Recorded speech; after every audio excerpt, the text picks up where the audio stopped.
បាទវីដេអូមុនយើងធ្លាប់តែចុះឈ្មោះសិស្សថ្មីឥឡូវឧទាហរណ៍ថាសិស្សដល់ថ្ងៃបង់ប្រាក់តើយើងត្រូវ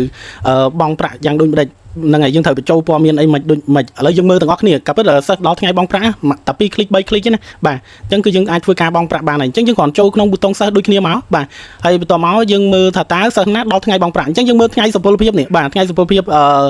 ថ្លៃសិក្សាអានេះថ្ងៃសុពលភាពសេវារថយន្តអញ្ចឹងពណ៌ខុសគ្នាបន្តិចអញ្ចឹងដើម្បីងាយស្រួលមើលបាទយើងធ្វើម៉េចបាទអញ្ចឹងហើយយើងមើលធ្វើម៉េចដឹងថាសិស្សនឹងដល់ថ្ងៃបង់ប្រាក់អញ្ចឹងសិស្សដល់ថ្ងៃបង់ប្រាក់គឺចេញលេខ0ឬក៏ចាប់ពីលេខ0ទៅដល់លេខដកបាទឧទាហរណ៍លេខ0ឬក៏ដក1ដក2ដក14នេះអញ្ចឹងណាមានន័យថាគាត់យឺត14ថ្ងៃហើយឥឡូវយើងចង់ដឹងថាសិស្សណាដល់ថ្ងៃបង់ប្រាក់ហើយយឺតមួយថ្ងៃដើម្បីងាយស្រួលមើលយើងចុចកន្លែងតម្រៀបតាមថ្ងៃខែនេះបាទចុចតម្រៀបអញ្ចឹងមកបាទអញ្ចឹងវានឹងតម្រៀបឲ្យយើងតាមដាំដោយស្រួលមើលមែនតើបាទអញ្ចឹងឧទាហរណ៍ថាយើងត្រូវនេះឧទាហរណ៍ថាសិស្សសំណាងច័ន្ទនិរ័ត្ននេះគាត់ដល់ថ្ងៃត្រូវបង់ប្រាក់ណាបាទអញ្ចឹងយើងត្រូវធ្វើម៉េចបាទអញ្ចឹងដំបូងយើងត្រូវចុចមកកន្លែងកែប្រែសិនបាទចុចកន្លែងកែប្រែហើយយើងកុំខ្វល់រឿងប្រអប់នឹងចេញអីទៅសំខាន់យើងចុចលើប្រអប់ហ្នឹងណាបាទយើងចុចលើប្រអប់ហ្នឹងមកវានឹងលោតផ្ទាំងបង់ប្រាក់មកលោតផ្ទាំងបង់ប្រាក់មកបាទហើយបន្ទាប់មកយើងចុចកន្លែងនេះបង់ថ្លៃសិក្សាហ្នឹងបាទបង់ថ្លៃសិក្សានេះបង់ប៉ុន្មានបង់រយៈពេលមួយខែបាទមួយខែប៉ុន្មានមួយខែ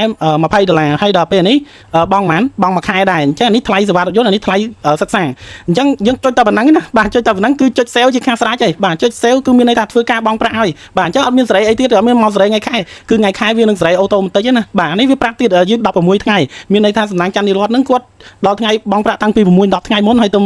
កន្លះខែទៅគាត់មកបង់អញ្ចឹងសាលាគេផាកពិន័យ 2.2 ពីកាបាទអញ្ចឹងអូខេអញ្ចឹងយើងគ្រាន់ចុច sale មកជាការស្រាវជ្រាវចុច sale អញ្ចឹងមកបាទនេះបាទអញ្ចឹងវាកំពុងតែ sale ហើយនេះហើយហីបាទអញ្ចឹងពេលដែល sale ហើយវាមាន notification នៅក្នុង Telegram របស់យើងទៀតណាបាទអញ្ចឹងសម្រាប់គណនីគាត់ងាយស្រួលតាមដានថាថ្ងៃហ្នឹងមានកូនសិស្សចុះឈ្មោះចូលរៀនប៉ុន្មានមានកូនសិស្សបង់ប្រាក់ប៉ុន្មានបាទអញ្ចឹងនេះ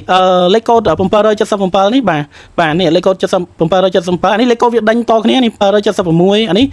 775អានេះ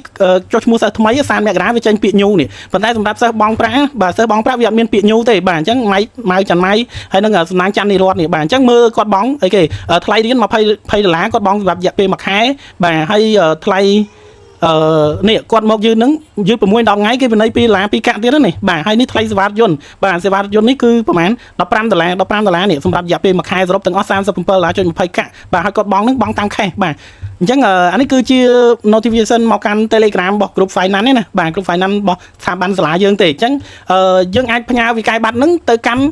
Telegram អាណាព្យាបាលផ្ទាល់តែម្ដងឥឡូវយើងចូលមើលឧទាហរណ៍ថានេះ board អ្នកផ្ញើទៅអានេះ Telegram អាណាព្យាបាលណាបាទនេះអូខេអញ្ចឹងនៅពេលដែលយើងចុច send នេះបាទឬឥឡូវយើង print វិក័យប័ត្រឧទាហរណ៍ថា print យើងចុច print អាហ្នឹងបាទចុច print អាហ្នឹងហើយយើងចង់ print sample 1ក៏បានដែរ sample 1ចុចចឹងមកបាទអញ្ចឹងវាចេញវិក័យប័ត្រហើយប៉ុន្តែបើសិនជាករណីថាអូខេអាណាព្យាបាលក៏បានមកឬក៏យើងចង់ផ្ញើវិក័យប័ត្រហ្នឹងចូលទៅកាន់ Telegram អាណាព្យាបាលរបស់គាត់ហ្មងយើងគ្រាន់ចុចកន្លែងនេះបាទចុចផ្ញើវិក័យប័ត្រអញ្ចឹងតាម Telegram ទៅចុចទៅហ្នឹងទៅបាទនេះវាកំពុងតែវិលទៅហើយបាទវាកំពុងវិលទៅអញ្ចឹងយើងរងចាំបន្តិចបាទនេះអញ្ចឹងវាផ្ញើទៅហើយបាទនេះ success ហើយឥឡូវយើងចូលមកមើលហ្មងនេះបាទនេះបាទអញ្ចឹងយើងឃើញនេះ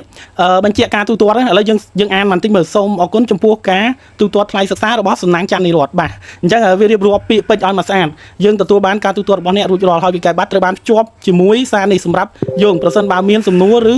ត្រូវការជំនួយបន្ថែមសូមធ្វើការតាក់ទងមកចុច link ខាងក្រោមបាទសូមអរគុណអញ្ចឹងនេះ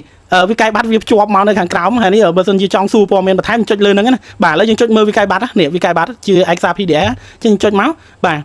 នេះគឺវានឹងបើកឲ្យយើងបាទនេះសំណាងច័ន្ទនិរ័ត្នណាបាទនេះគឺជាឯកសារ PDF ណាបាទនេះគាត់បង់ថ្លៃសិក្សាប្រហែលហ្នឹងប្រហែល37.20កាក់ហ្នឹងហើយបាទនេះអញ្ចឹងគិតជាលុយខ្មែរប្រហែលបាទនេះវាមានរៀបចំមកយើងមកស្អាតណាបាទនេះវាធំពេកឥឡូវខ្ញុំរួមឲ្យទូចស្រួលមើលណានេះបាទនេះឃើញទេបាទអញ្ចឹងតែប៉ុណ្ណឹងជាការស្រាវ